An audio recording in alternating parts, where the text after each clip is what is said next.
আসসালামু আলাইকুম রহমতুল্লাহ বরকাত। ওনারা কেন আছেন? আলহামদুলিল্লাহ আলহামদুলিল্লাহ রব্বিল আলমিন। আসসালাতু ওয়াসসালামু আলা রসুলহিল করিম ওয়ালা আলিহি ওয়াসাহবিহি আজমাইন। বাংলাদেশ লয়ার্স কাউন্সিল চট্টগ্রাম কর্তৃক আয়োজিত জুলাই অভ্যুত্থান স্মরণে আজকের আলোচনা সভা এবং সাংস্কৃতিক সন্ধ্যার এই মনোমুগ্ধকর অনুষ্ঠানের সম্মানিত সভাপতি, চট্টগ্রাম বারের সিনিয়র আইনজীবী অ্যাডভোকেট আব্দুল মালিক, আজকের এই আলোচনা সভার সম্মানিত বিশেষ অতিথি, বাংলাদেশ জামাত ইসলামীর কেন্দ্রীয় কর্মবোর্ডের সদস্য, ঢাকা মহানগরীর সাবেক আমির, সাতকানিয়া লোহাগাড়া থেকে নির্বাচিত সাবেক জাতীয় সংসদ সদস্য জননেতা আলহাজ শাহজাহান চৌধুরী, অন্যান্য নেতৃবৃন্দ, বিজ্ঞ আইনজীবীগণ, সাংবাদিক বন্ধুগণ, জুলাই যোদ্ধা যারা রক্তাক্ত বিপ্লবে ভূমিকা রেখেছেন, যাদের ত্যাগের বিনিময়ে আমরা স্বাধীন বাংলাদেশ দ্বিতীয়বারের মতো স্বাধীনতা লাভ করেছি, সে সকল যোদ্ধাগণ এবং আজকের এই আলোচনা সভার উপস্থিত সুপ্রিয় ভাই বোনেরা, আজকের এই বক্তব্যের শুরুতে আমি আল্লাহ তাআলার শুকরিয়া আদায়ের পর জুলাইয়ের অভ্যুত্থানে, এই রক্তাক্ত অভ্যুত্থানে যারা জীবন দিয়েছেন সেসব শহীদদের, যারা আহত হয়েছেন, পঙ্গুত্ব বরণ করেছেন, সে সকল ভাই বোনদেরকে গভীর শ্রদ্ধার সাথে স্মরণ করছি। এই বার কাউন্সিলের একজন রেগুলার প্র্যাকটিস লয়ার শহীদ সাইফুল ইসলাম আলিফ, যাকে আদালত প্রাঙ্গণের পাশ থেকেই ছিনিয়ে নিয়ে নির্মমভাবে বর্বরোচিতভাবে হত্যা করা হয়েছে, আজকের চট্টগ্রাম বার কাউন্সিল মিলনায়তনে দাঁড়িয়ে তাকে আমি গভীর শ্রদ্ধার সাথে স্মরণ করছি। আল্লাহ তাআলা জুলাই বিপ্লব পূর্ব উত্তর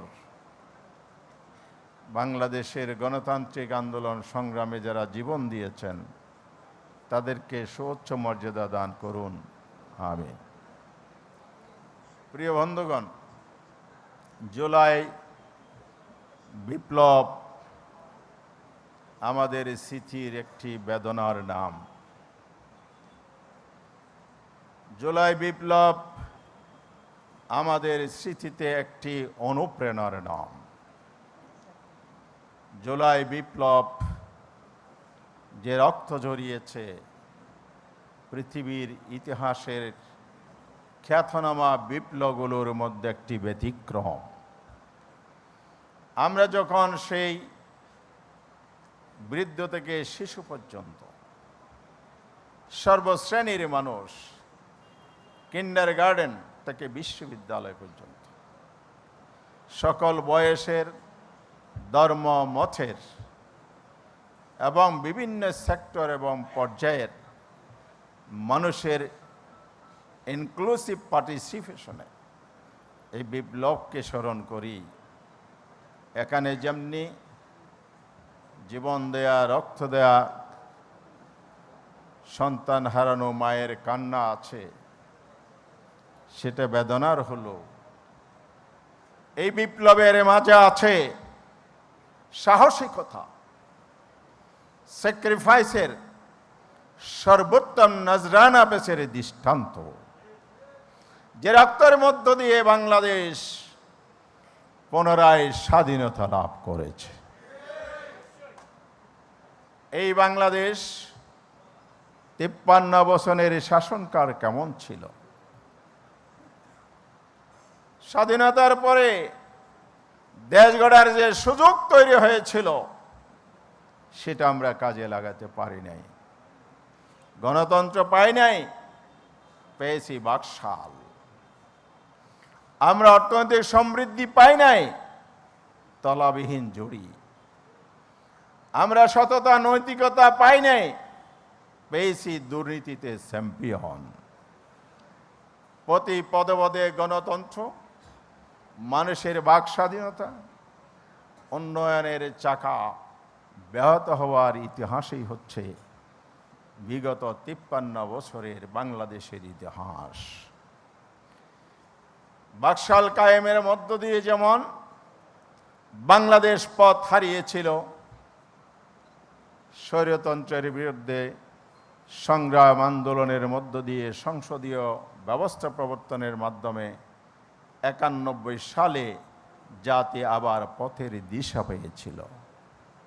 কিন্তু দুঃশাসনের কবলে পড়ে, দুর্নীতি বেকারত্বের করাল গ্রাসে পড়ে বাংলাদেশ 28 অক্টোবরের লগি বইটার সেই নিত্য অনুষ্ঠান মানুষের মৃত লাশের উপর এই জঘন্য বর্বরতার মধ্য দিয়ে যে অপশাসন এসেছিল, ধারাবাহিকতায় সরতি বছরে 1.5 যুগের বেশি সময় বাংলাদেশ আবার পথ হারিয়েছিল। গুম, খুন, অত্যাচার, জুলুম, নির্যাতন, জুডিশিয়াল কিলিং, মানুষের ভোটাধিকার হরণ, রাষ্ট্র ব্যবস্থার প্রতিটি কাঠামোকে যে ধ্বংস করা হয়েছে, কার্যত বাংলাদেশ অঘোষিতভাবে আধিপত্যবাদের কলোনিতে পরিণত হয়েছিল। স্বাধীন বাংলাদেশ নিয়ে আমরা আশাহত হয়েছিলাম। সেই জায়গায় আমার বাংলার দামাল ছেলেরা দীর্ঘ 15 বছরের গণতান্ত্রিক আন্দোলনের পটভূমির উপর দাঁড়িয়ে জনগণের ভিতরে যখন স্বৈরতন্ত্র, কর্তৃত্ববাদ, ফেসিবাদের বিস্ফোরণোন্মুখ পরিস্থিতি হয়েছিল, এই আন্দোলন একটি গোলাবারুদের মতো কাজ করেছে, পুরো জাতি প্রজ্বলিত হয়েছে। 16 তারিখ আবু সাইদ নিরস্ত্র মানুষ বুলেটের সামনে দাঁড়িয়ে বুক পেতে দিয়েছিল। আবু সাইদের এই মৃত্যু বা শাহাদতের ঘটনায় আন্দোলনের গতিপথ পরিবর্তন করে দিয়েছে, নতুন গতি সঞ্চার করেছে। সারা বাংলাদেশে আন্দোলন ছড়িয়ে পড়েছিল, বিভিন্ন জায়গায় যখন প্রচারিত হচ্ছিল, আন্দোলনের মুখে 16 থেকে 18 তারিখ পর্যন্ত এটা চলছিল। শেখ হাসিনা ভারতে পালিয়ে আশ্রয় নিয়েছে। শেখ হাসিনা তখন তড়িগড়ি করে সাংবাদিক সম্মেলন করে দম্ভের সাথে বলেছিল, শেখের কন্যা পালায় না। ডকুমেন্ট কি আছে? আছে, ছবি কথা বলে। তাহলে তিনি আজকে না পালিয়ে কোথায় আছেন? আপনারা বলেন। তিনি পালান না, তাহলে তিনি কোথায় লুকিয়ে আছেন? ইতিহাসে 2টি পলায়নের ঘটনা আছে। একটা পলায়ন হয়েছিল সেই বখতিয়ারের ঘোড়া কবি আল মাহমুদের, পড়েন নাই? লক্ষণ সেন পালিয়েছিল। আর এই বাংলায় দ্বিতীয় দৃষ্টান্ত স্থাপন করেছে শেখ হাসিনা 5ই আগস্ট। একই সময়ে দুইজনে খাবার টেবিল ছেড়ে পালিয়েছে। তাহলে আমাদের সন্তানরা জীবন দিয়েছে, রক্ত দিয়েছে, কিন্তু জাতিকে একটি বিপ্লব, সাফল্য, দ্বিতীয় স্বাধীনতা উপহার দিয়েছে। সেই জায়গায় আমরা দাঁড়িয়ে আজকে বক্তব্য রাখছি, সময় কম।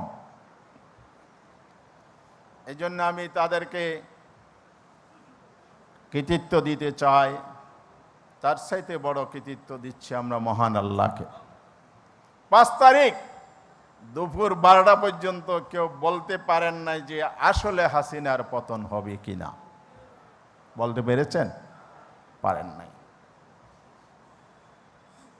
তবে এটা বলেছেন 24-এর নির্বাচনের পরে মনে হয় হাসিনার মরণ পর্যন্ত আর জাতির মুক্তি নাই।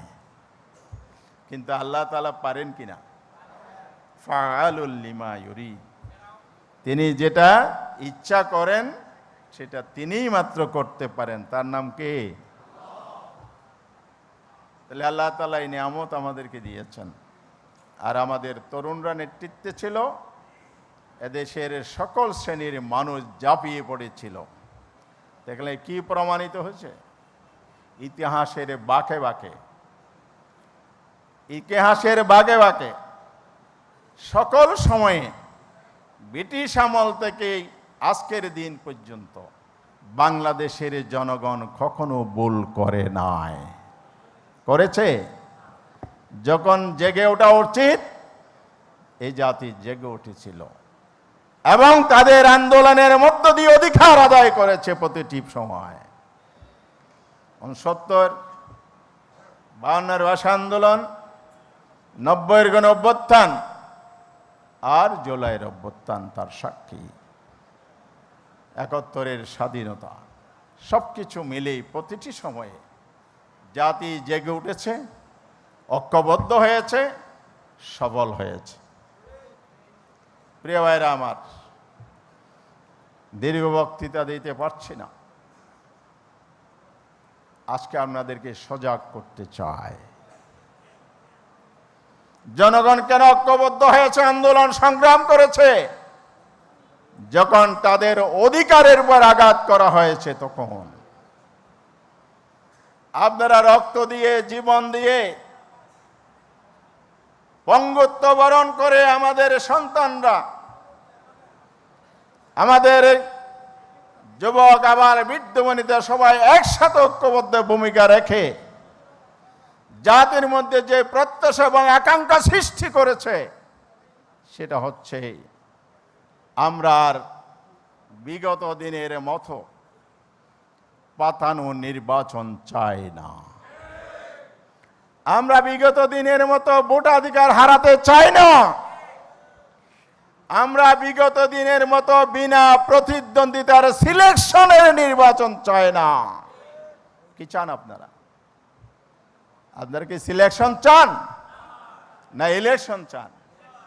জীবন রক্ত কি আপনারা সিলেকশনের জন্য দিয়েছেন না ইলেকশনের জন্য দিয়েছেন? একথা বলার অর্থ কি? 5ই আগস্ট জুলাই অভ্যুত্থানের বর্ষপূর্তি হয়েছে। সংসদের দক্ষিণ প্লাজা বিকালের আসর বসে মাননীয় প্রধান উপদেষ্টা জুলাই প্রক্লেমেশন ঘোষণা করেছেন, ঘোষণাপত্র।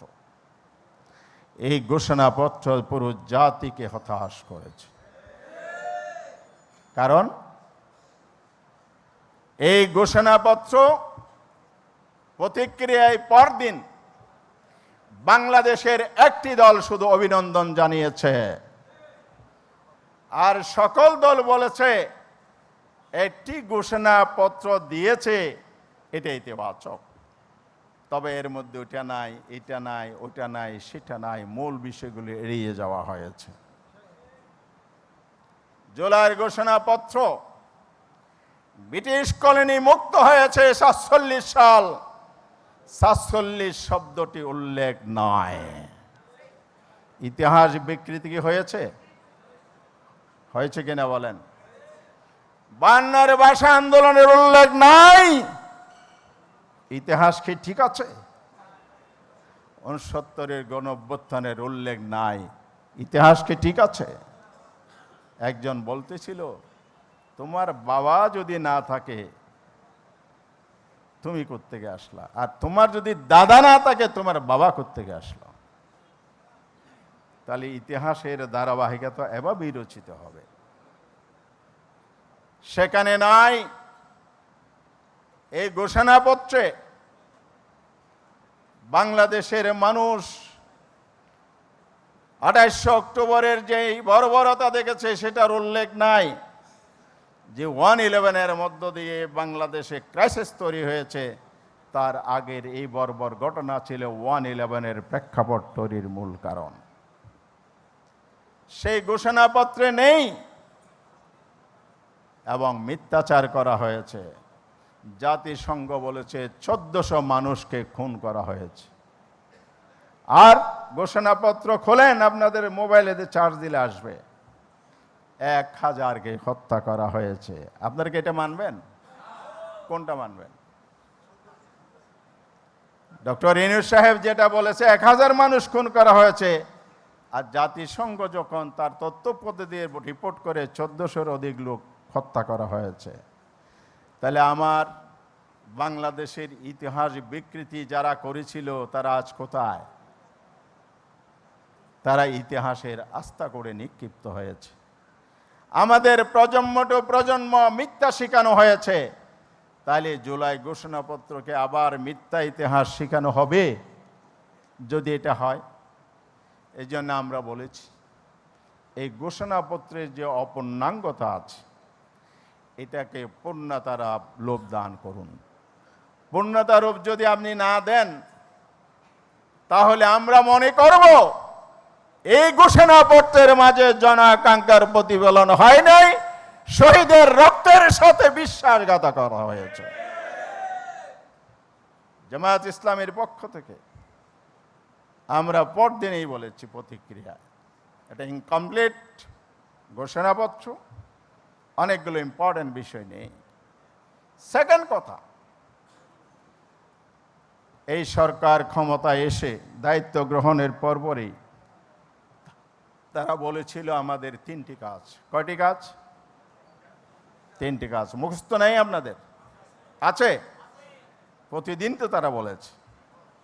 একটা হলো সংস্কার, দ্বিতীয় হলো গণহত্যার বিচার, তৃতীয় কি বলেছিল?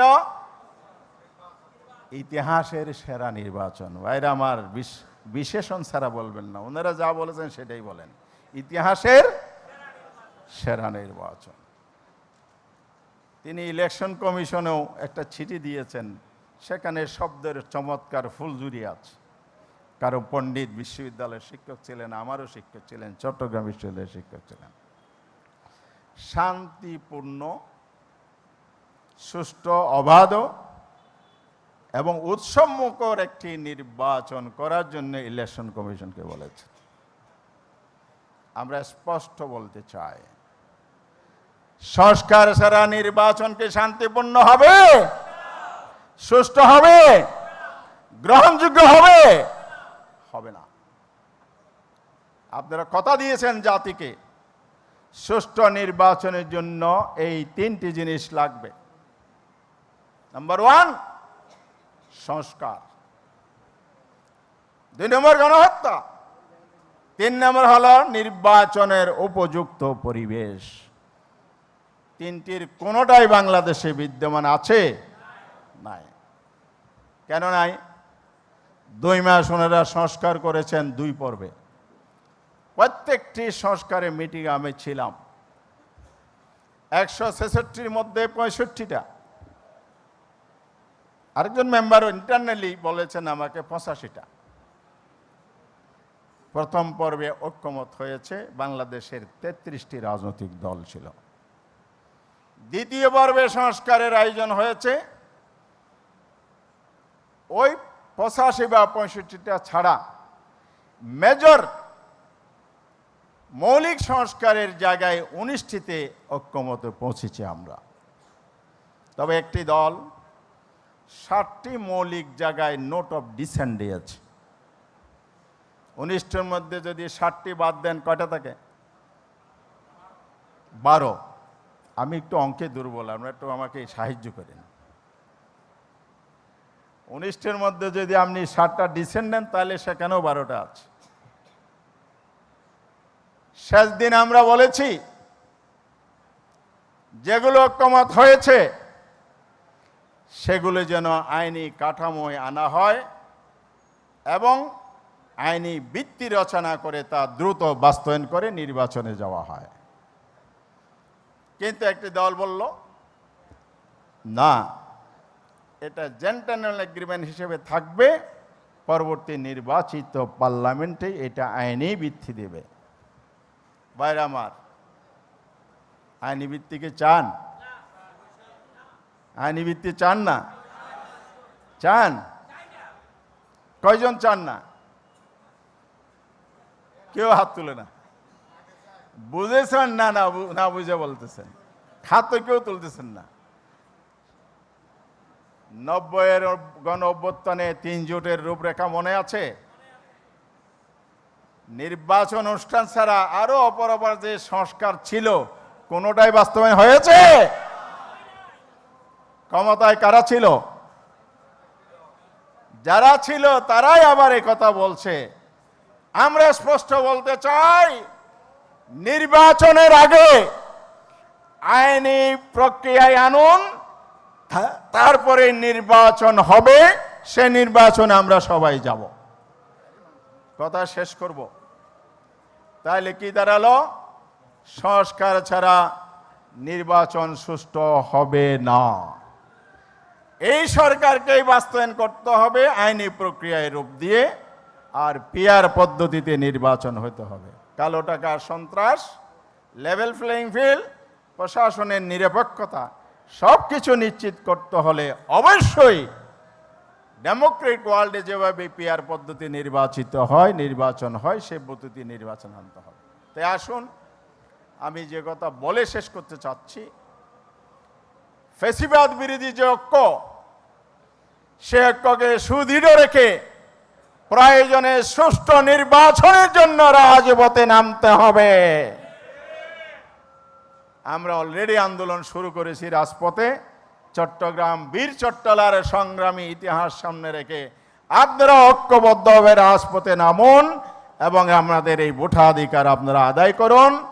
এখানে যদি কোনো ষড়যন্ত্র হয়, আবার ভোট কেন্দ্র রাজপথে প্রতিরোধ গড়ে তোলা হবে ইনশাআল্লাহ। সেই প্রত্যয় ব্যক্ত করে সবাইকে ধন্যবাদ জানিয়ে শেষ করছি। আল্লাহ হাফেজ। বাংলাদেশ জিন্দাবাদ। আসসালামু আলাইকুম।